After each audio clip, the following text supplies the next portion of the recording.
200 বছর রাত জেগে তাহাজ্জুদ পড়া আর দিনভর নফল রোজা রাখা টানা 200 বছর পর্যন্ত করা, এটার সব আপনি পাবেন প্রতি সপ্তাহে চাইলেই। শুক্রবার, এটার উপলক্ষে অনেকগুলো আমল আছে। এটা হলো সপ্তাহের সবচেয়ে সেরা দিন, শ্রেষ্ঠ দিন। এটা হলো ইমানদারের জন্য ঈদের দিন, গরিবের উৎসবের দিন, সাপ্তাহিক ঈদ। এজন্য এই দিনে আলাদা করে রোজা রাখাও মাকরুহ। শুধু জুমার দিন উপলক্ষে রোজা রাখার পর উলামা ইকরাম নিষেধ করেন। হ্যাঁ, কেউ চান্দ্র মাসের 13, 14, 15, 20 রোজা রাখছেন বা আশুরা রোজা রাখছেন, সেই হিসাবে শুক্রবার পড়ে গেছে, সেটা ভিন্ন কথা। কিন্তু এটা ছাড়া এমনিতে শুক্রবার হিসাবে আলাদা করে রোজা রাখা যাবে না। জুমার দিন উপলক্ষে অনেকগুলো আমলের কথা আছে। আজকে ওয়াজ টোয়াজ হবে না, আগে ওয়াদা করতে হবে। আমি যে আমলগুলোর কথা বলবো এগুলো সারা জীবন করতে হবে। যে তারা নিয়ত করবেন, সত্যি সত্যি নিয়ত, আল্লাহরে দেখায় দেখে, এখানে মিছা কথা করলে তো হবে না। কোরআন হাদিসের কথা শুনতে আসছেন, সত্য কথা বলবেন না ইনশাআল্লাহ। যারা আমল করবেন, নিয়ত করতেছেন, আমি মাত্র 5টা আমলের কথা বলবো। যারা আমল করবেন, নিয়ত করছেন, তারা একটু হাত তোলেন। আচ্ছা, নামান, জাযাকুমুল্লাহ খাইর। বিসমিল্লাহ। নাম্বার 1, জুমার দিন উপলক্ষে সবচেয়ে বেশি পরিমাণে যে আমলটা করতে হবে, পরিমাণে সবচাইতে বেশি করতে হবে, সেটা হলো দুরূদ শরীফের আমল। কিসের আমল? কারণ নবী করিম সাল্লাল্লাহু আলাইহি ওয়াসাল্লাম বলেছেন, আকসিরু আলাইয়া মিনাস সালাতি মিন ইয়াউমিল জুমআতি ওয়া লাইলাতিল জুমআহ। তোমরা জুমার দিন এবং জুমার রাত, জুমার রাত হলো বৃহস্পতিবার দিবাগত রাত, অর্থাৎ বৃহস্পতিবার সূর্য অস্ত হয়ে গেছে, জুমার দিন শুরু।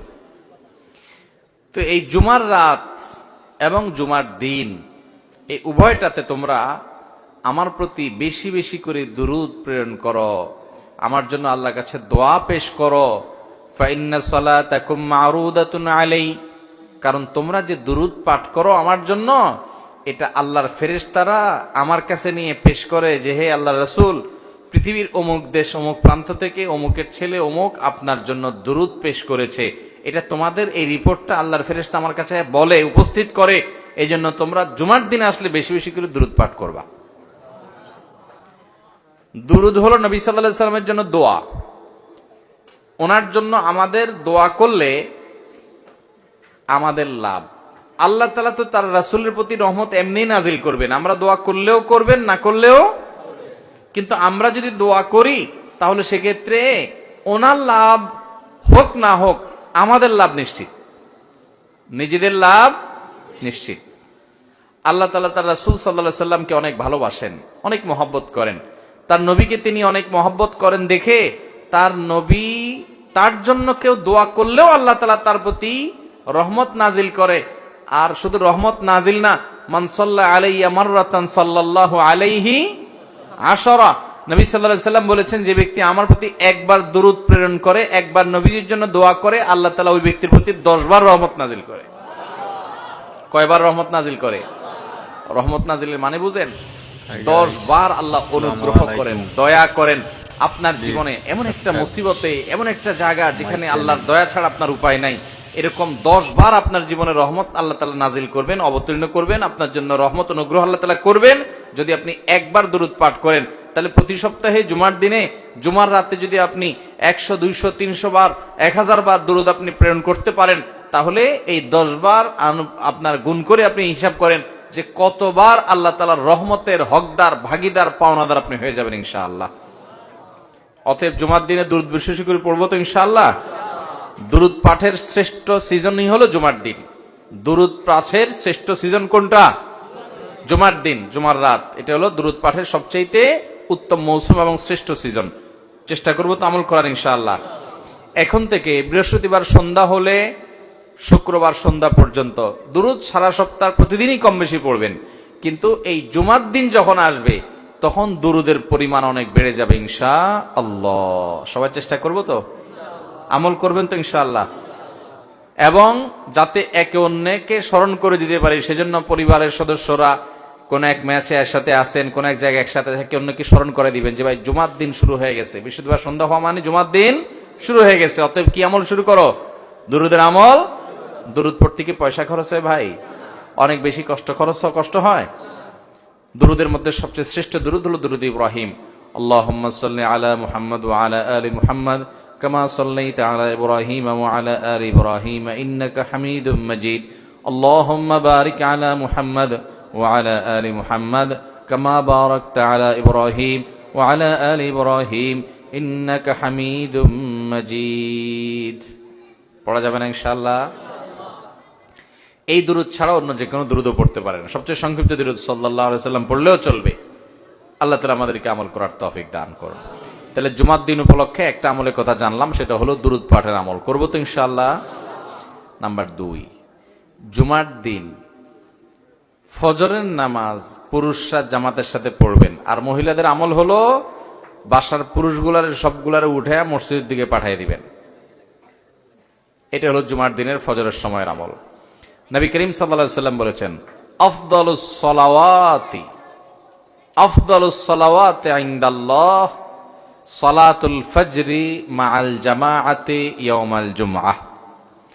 যত নামাজ আছে ওয়াক্তিয়া, এই ওয়াক্তিয়া 5 ওয়াক্ত নামাজের মধ্যে আল্লাহর কাছে সবচেয়ে শ্রেষ্ঠ হলো জুমার দিনে ফজরের নামাজ পুরুষরা জামাতের সাথে পড়লে এটা হলো আল্লাহর কাছে সবচেয়ে শ্রেষ্ঠ।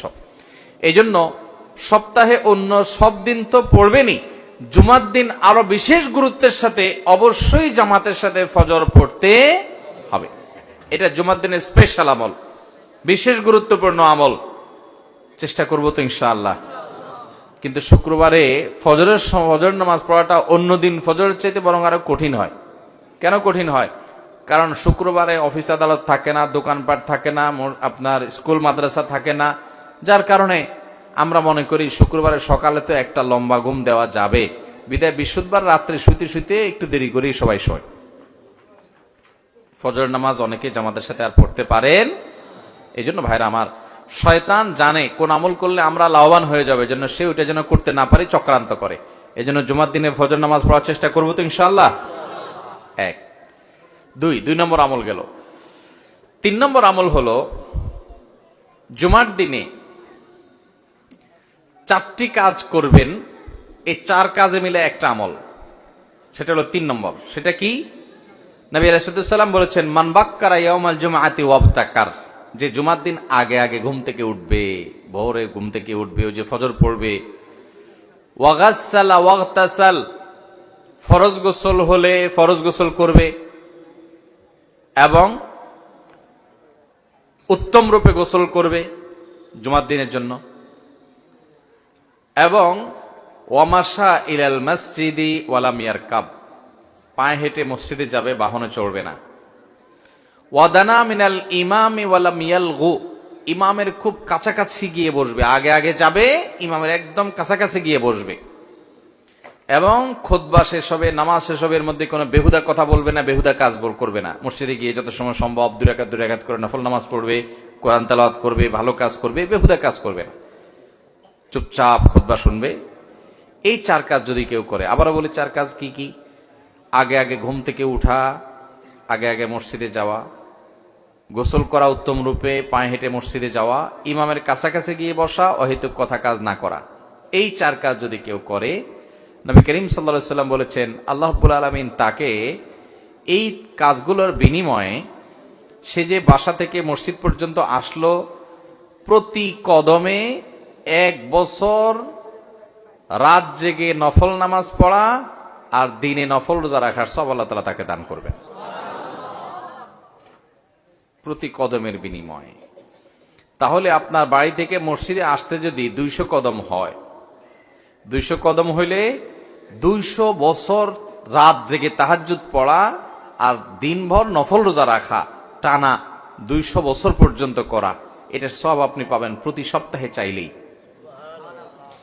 অনেক মুহাদ্দিস এবং অনেক হাদিস বিশ্লেষক ওলামায়ে কেরাম বলেছেন, কোরআন হাদিসে যত আমলের যত ফজিলতের কথা বলা আছে, এর চাইতে কোনো ফজিলতপূর্ণ আমল আর একটা নাই। মানে এত বিপুল পরিমাণ সওয়াবের কথা অন্য কোনো আমলের বিপরীতে আল্লাহ ওয়াদা করেন নাই। তাহলে জুমার দিনের এই আমলটা করবো তো ইনশাআল্লাহ। আগে আগে ঘুম থেকে উঠা, ওই যে ফজর তো মসজিদে।